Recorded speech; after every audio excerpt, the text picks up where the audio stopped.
Olá, meus amigos no Brasil e em todos os lugares onde chega este noticiário. Novamente com vocês, Marcos Iskind, falando da linda e florida Holon. Hoje, dia 3 de abril de 2023, dia 12 de Nissan de 5.783, uma semana auspiciosa para todas as religiões monoteístas no mundo. Nessa semana, nós comemoraremos judeus, dentro de apenas 2 dias, a noite do Seder, que dá início às festividades de Pesach, a Páscoa judaica, a festa da liberdade, quando o povo judeu saiu do Egito. Também nessa semana, os cristãos comemoram a sua Páscoa, também ligada à liberdade. E ainda, ao longo deste mês, a comunidade islâmica vem comemorando o seu mês mais sagrado, o mês do Ramadã. Aos judeus eu desejo um Hag Sameach, Hag Kasher Vesameach, que seja uma festa em família, alegre, com a leitura da Agadá e a história que há 3.000 anos nós repetimos todos os anos nesta mesma época.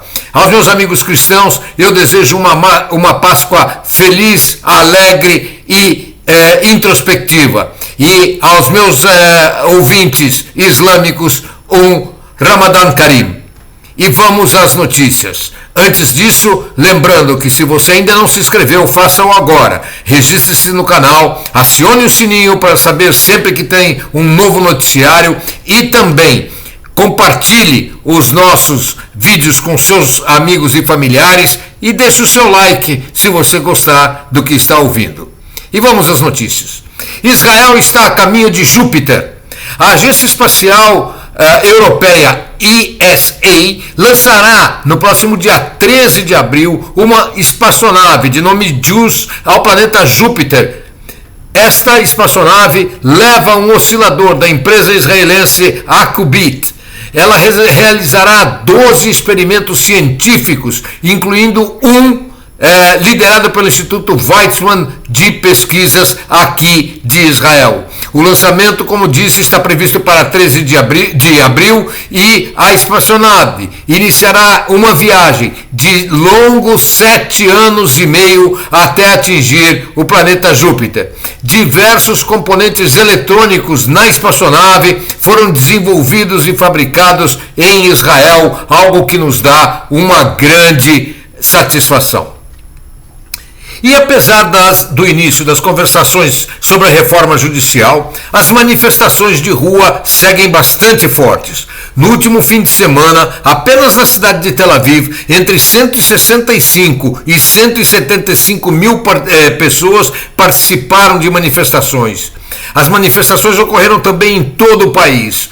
Uma das representantes da equipe de negociadores por parte da situação, deu a entender que a reforma será levada adiante, o que levou a uma tremenda desconfiança por grande parte da população que se opõe às reformas. Hoje de manhã, a ministra Miri Regev reforçou essa ideia ao dizer que imediatamente, com o início das reuniões de verão do parlamento, as reformas serão colocadas em votação. E talvez como consequência disso, uma surpresa imensa no levantamento de opinião pública que foi dado a conhecer no último fim de semana. Uma queda de popularidade marcante para o primeiro-ministro Bibi Netanyahu. Há mais de 15 anos, Netanyahu está sempre em primeiro lugar como preferido da população para ser o seu primeiro-ministro. Caiu como uma bomba o levantamento divulgado nesse fim de semana, onde pela primeira vez em muitos anos, Bibi Netanyahu vê a sua liderança deixar de ser absoluta. Quando perguntados quem, em sua opinião, é mais capacitado a ser o primeiro-ministro, na comparação com Yair Lapid, Bibi tem exatamente o mesmo percentual. 32% da população considera que cada um deles pode ser o primeiro-ministro ideal, enquanto 29% da população diz nenhum dos dois.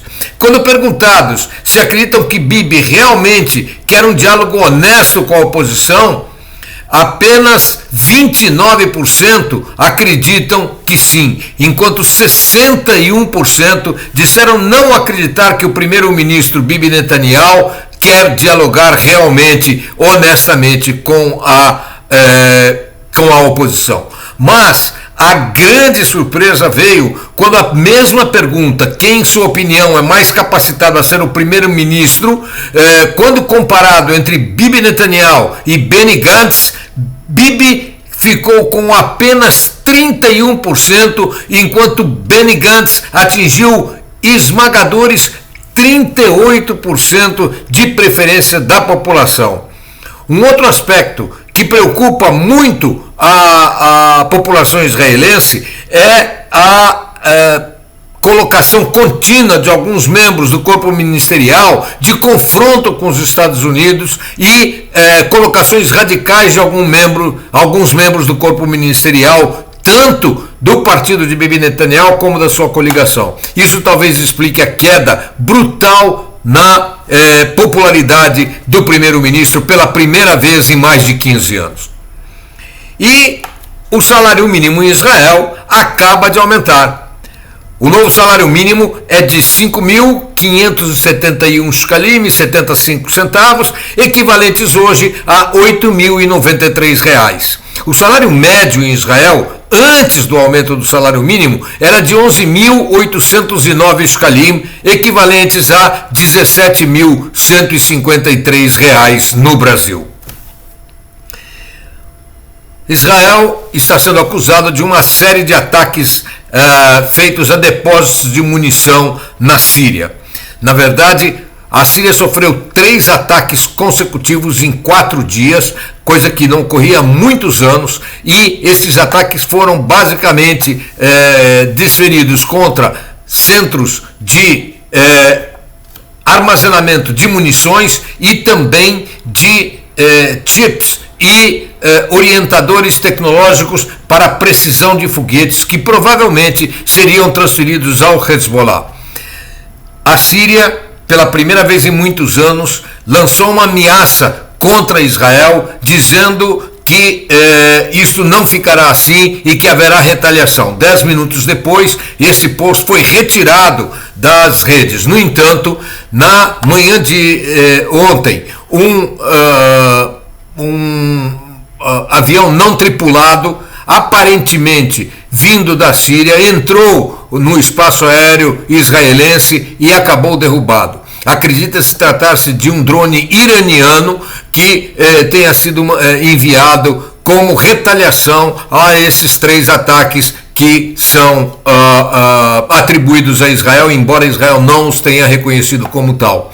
O drone foi abatido depois de um estudo bastante importante, rápido, mais profundo, de que ao abatê-lo ele não cairia em nenhuma área habitada e não causaria danos muito grandes. Ele realmente acabou caindo em uma área absolutamente aberta. Hoje de manhã as forças israelenses localizaram os destroços, ainda não foram analisados e, portanto, não temos informação se efetivamente trata-se de um drone iraniano, embora essa seja o que se acredita ser com a maior probabilidade. E para terminar, uma notícia, a meu ver, muito pouco agradável.